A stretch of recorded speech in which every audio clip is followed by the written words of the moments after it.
Di tanah Jawa, setiap pusaka memiliki cerita, dan setiap cerita mengandung pelajaran tentang kehidupan. Keris lebih dari sekedar senjata, adalah cerminan jiwa, perasaan, dan pemikiran leluhur yang melintasi zaman. Dalam bilahnya tersimpan sejarah panjang tentang keberanian, keteguhan hati, dan spiritualitas yang mendalam. Namun di antara banyaknya keris yang kita kenal, ada satu yang berdiri di persimpangan antara estetika dan makna, yaitu kekuatan dan protes. Keris Tangguh Madiun dengan dapur sengkelat, pusaka ini bukan hanya sekedar karya empu yang penuh keindahan, tetapi juga saksi bisu dari pergolakan hati rakyat pada masanya. Jangan kemana-mana, mari kita babar untuk pusakanya. Sandangan pusaka ini menggunakan warangka ladrang Surakarta, bahan kayu terembalu iras tanpa sambungan. Dipadukan dengan pendok bliwah, kuningan, lawasan yang cukup tebal. Dan secara keseluruhan, pusaka ini nampak begitu gagah dan nyatrio.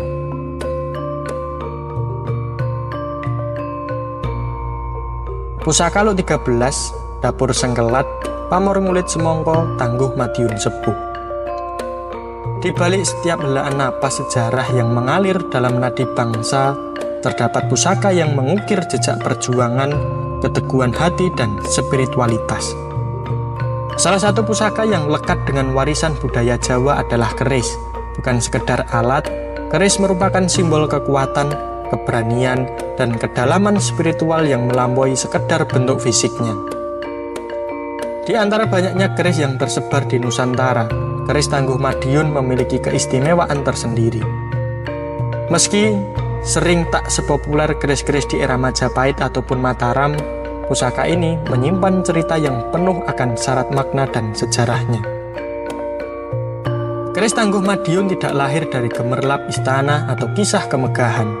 Ia tumbuh di tengah gejolak zaman, di tengah ketidakpastian, pergolakan, dan perjuangan yang tiada henti. Madiun, sebuah kota dengan sejarah penuh liku, menjadi saksi bisu kelahiran keris-keris ini. Pada masa yang penuh tantangan, baik di era penjajahan maupun pasca kemerdekaan, keris-keris dari Madiun hadir sebagai simbol kekuatan batin, keberanian, dan keteguhan hati masyarakat.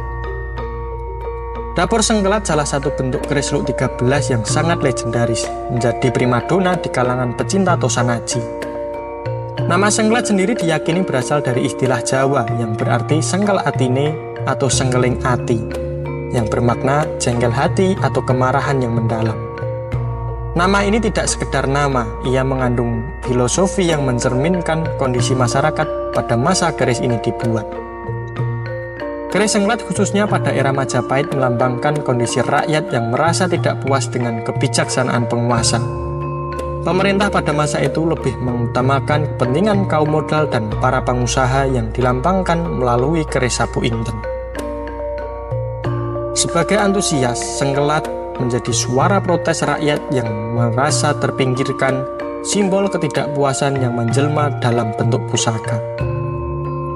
Pamor ngulit semongko yang menghiasi bilahnya menambah nilai estetika dan filosofi. Pola ini menyerupai kulit semangka yang melambangkan harmoni dan keberuntungan. Pamor ini sering dianggap membawa energi positif, melindungi pemiliknya dari mara bahaya, serta mendatangkan ketenangan batin. Kehadiran keris Tangguh Madiun dengan dapur sengkelat yang megah adalah bukti bahwa pusaka bukan sekedar benda mati. Ia adalah saksi zaman, manifestasi dari perasaan, pemikiran, dan aspirasi para leluhur yang telah lama berlalu. Lebih dari sekedar benda bersejarah, keris adalah pengingat bahwa setiap perjuangan selalu berakar dari keberanian untuk menyuarakan kebenaran, bahkan ketika zaman tidak berpihak.